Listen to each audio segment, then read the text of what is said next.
নমস্কার, কেমন আছেন সবাই? আশা করি সবাই খুব ভালো আছেন। আমি কনক চলেছি আবার একটা নতুন ভিডিওর সাথে। এখন বাজে 5:30টার মতো। আকাশে পুরো চাঁদ রয়েছে। ও আন্টিও উঠে গেছে। গলিতে এখন সেরকম কেউ ওঠেনি। আমি রান্না শুরু করে দিয়েছি। ভাত তো আমার হয়েই গেছে, তাড়াতাড়ি উঠেছিলাম। আজকে রান্না করছি আলু আর পেঁপে দিয়ে সবজি, আর আলু আর ফুলকপি দিয়ে একটু ভাজা। রান্না হয়ে গেছে। তারপর হাজব্যান্ডকে টিফিন প্যাক করে দিয়েছি, সে ডিউটি বেরিয়ে গেল। এখন বাজে প্রায় 6:30 মতো। এখন তাড়াতাড়ি যাই ডিউটি, তাই আমাকেও তাড়াতাড়ি উঠতে হয়। এদিকে মেয়ে এখনও ঘুমিয়ে আছে, ওকে এখন তুলব না, আগে রান্না কমপ্লিট করি। এই যে আলু ফুলকপির ভাজা করেছি, আর এখানে পেঁপে দিয়ে সবজি। টিফিনের জন্য চিড়ের পোলাও বানিয়ে দেবো। চিড়ে ভিজিয়ে রেখেছি, আর এই যে মটরটা সেদ্ধ করে আলু আর মটর দিয়ে বানিয়ে দিয়েছি। ও আলু আর মটর দিয়ে বানালে ও খায় ভালো। আর ওই পাশে একটু জল গরম করে নিচ্ছি বোতলের জন্য, আর ও এখন খেয়ে যাবে, তাই চলে এসেছি মেয়েকে ঘুম থেকে তুলতে। এই সকালবেলাটা ওকে ঘুম থেকে তোলা কী যে কষ্টকর হয়ে যায়। আমার মেয়ে ছোটোর থেকেই, ও সকালবেলাতে কোনো দিন তাড়াতাড়ি করে খুব একটা ওঠেনি। অন্য বাচ্চারা যেমন যখন ছোটো থাকে তখন যেমন মা বাবা উঠলে তাড়াতাড়ি উঠে যায় মায়ের সাথে, আমার মেয়ে কিন্তু জন্মের পর থেকে কোনো দিনও তাড়াতাড়ি ওঠেনি। বরাবর লেট করেই ঘুমাই আর লেট করেই ওঠে, ওকে সব দিন ওকে তুলতেই হয়। অনেক বাচ্চা দেখেছি সকালবেলা মা উঠে যায় তখনই উঠে যেত, কিন্তু আমার মেয়ে কোনো দিন উঠতো না। আমার সব কাজ হয়ে যেত, তারপর ওকে তুলতাম। আর এই দেখুন সকাল সকাল লাইট কেটে দিয়েছে, কী যে অসুবিধা হয় না। তারপর মেয়েকে রেডি করিয়ে এই বেরিয়ে পড়লাম স্কুল, বাসে চাপিয়ে দেওয়ার জন্য ওকে। সকালবেলা লাইট কেটে দিলে খুব প্রবলেম হয়ে যায়। ওই ঘরটাতে লাইট বাইরের লাইট একটুও আসে না। তারপর মেয়েকে ছেড়ে চলে এসেছি একেবারে ছাদে। আজকে ছাদটাই আগে ঝাড়ু দিতে এসেছি। ঘরের কাজ এখন ঘরের কাজ শুরুই করিনি এখন। মেয়েকে ছেড়ে আগে ছাদেই চলে এসেছি। বাড়িতে তো উঠোন নেই, এবার মেয়ে তো খেলা করে, কোথায় খেলা করবে উঠোন ছাড়া, তাই ছাদটা সবসময় আমি চেষ্টা করি পরিষ্কার রাখতে। আর ভাবি যদি নিজের ঘর হতো কতই না ভালো হতো। জানি না কপালে আছে কি না, ভগবান কবে দেবে। তারপর ছাদে ঝাড়ু দেওয়া হয়ে গেছে, রান্নাঘরে চলে এসেছি। আর এই যে সকাল সকাল রান্না করলে এত থালা বাসন পড়ে না, আর এই ছোট্ট বেসিন তো ধুতে প্রচণ্ড অসুবিধা হয়। কিন্তু একটা জিনিস কি হয়, সকালবেলা রান্না করলে আমার কাজটা অনেকটা যতই সকালটা তাড়াহুড়ো হোক না কেন, দুপুরবেলাটা একটু ভিডিও এডিটিং করার সময় পাই। কিন্তু যদি সকালবেলা রান্না না হয়, তখন আবার দুপুরবেলা রান্না হলে সে ভিডিও এডিটিং করার সময়টাও পাইনি।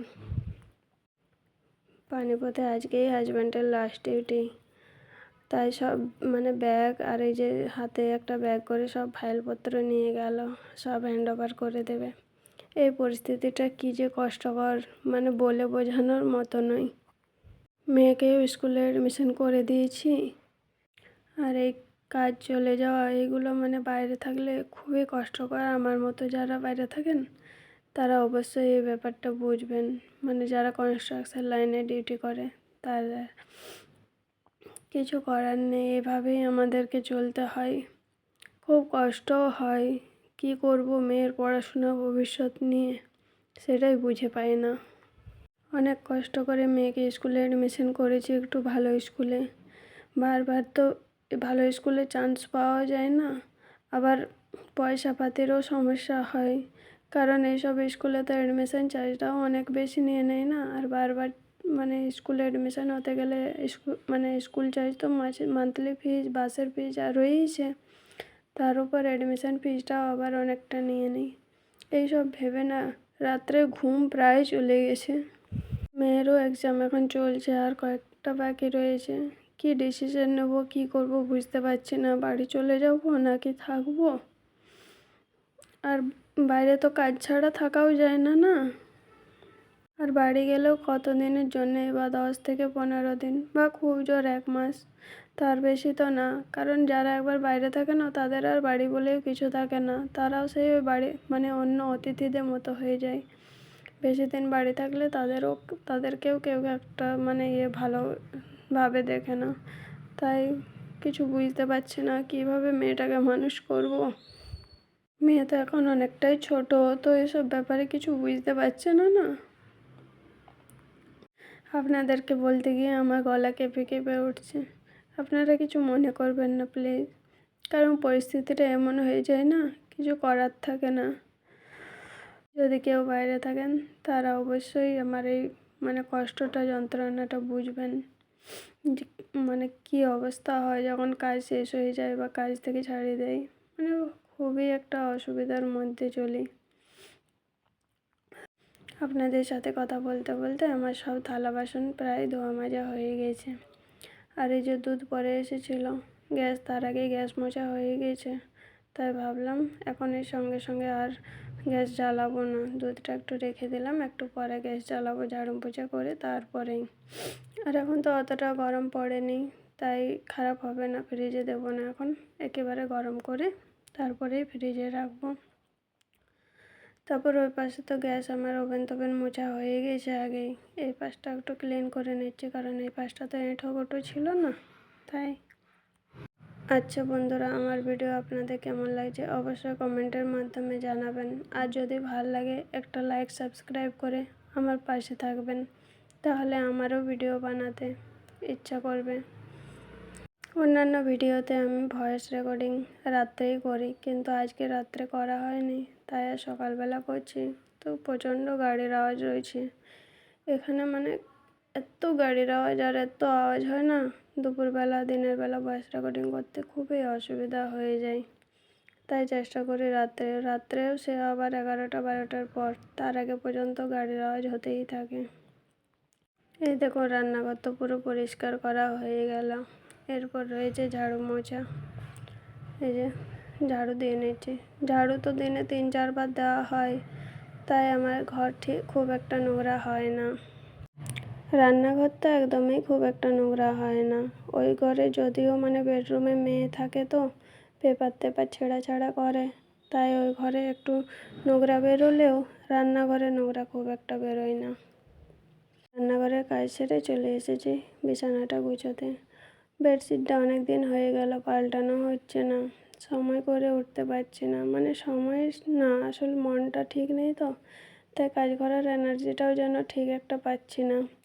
মানে বুঝেই পাচ্ছি না যে কী করব কি না, মেয়ের এক্সাম চলছে, হাজব্যান্ডের ডিউটি নেই, মানে একটা মানে মাথার মধ্যে কী রকম যে চাপ মানে সৃষ্টি হয়ে গেছে না, মানে বলে বোঝাতে পারবো না। অবশ্য এটা নতুন কিছু না, এই পরিস্থিতিটা আমাদের বারবার ফেস করতে হয়, কী করার নেই। বাবা তো মাঝে মধ্যে বলে চলে আয়, এদিকেই থাকবি, যাওয়ার দরকার নেই, কিন্তু শ্বশুরবাড়িতে সেরকমভাবে কোনো দিন মানে করেনি যে এদিকে চলে আয়, তাই আর মানে করতেও পারি না। দেখি কি করা যায়। আর বাবার বাড়িতে তো থাকা যায় না, যতই বলুক না কেন, 2-4 দিনের জন্যই ঠিক আছে। আর একবার বাইরে থাকতে শুরু করেছি তখন শ্বশুর বাড়িতেও খুব জোর 10-15 দিন, তার বেশি থাকলে ওরাও একটু মানে অন্যরকম হয়ে যায়। তাই তার মধ্যে ঘর ঝাড়ু দেওয়াও হয়ে গেল, এবার ঘর মুছে নিয়ে মানে মোছা ঘর হয়েছে, এই জায়গাটা একটু রয়েছে, এটাই করছি। কী ভিডিও করব কি না করব কিচ্ছু ভাল লাগছে না, মন মেজাজ কিচ্ছু ভাল লাগছে না, কাঁদতে চাইছি না, তবু যেন চোখের কোণায় সবসময় জল চলে আসছে। এই দেখুন আজকে এখনও স্নান হয়নি, জামা কাপড় অনেকগুলো হয়েছিল, মানে এই সোয়েটার টোয়েটার, গরম তো প্রায় পড়ে যাচ্ছে, শীত চলে যাচ্ছে, রেখে দেবো ভাবছি সোয়েটারগুলো, তাই কিছুগুলো সোয়েটার রয়েছে সেগুলো ধুয়ে নিচ্ছি।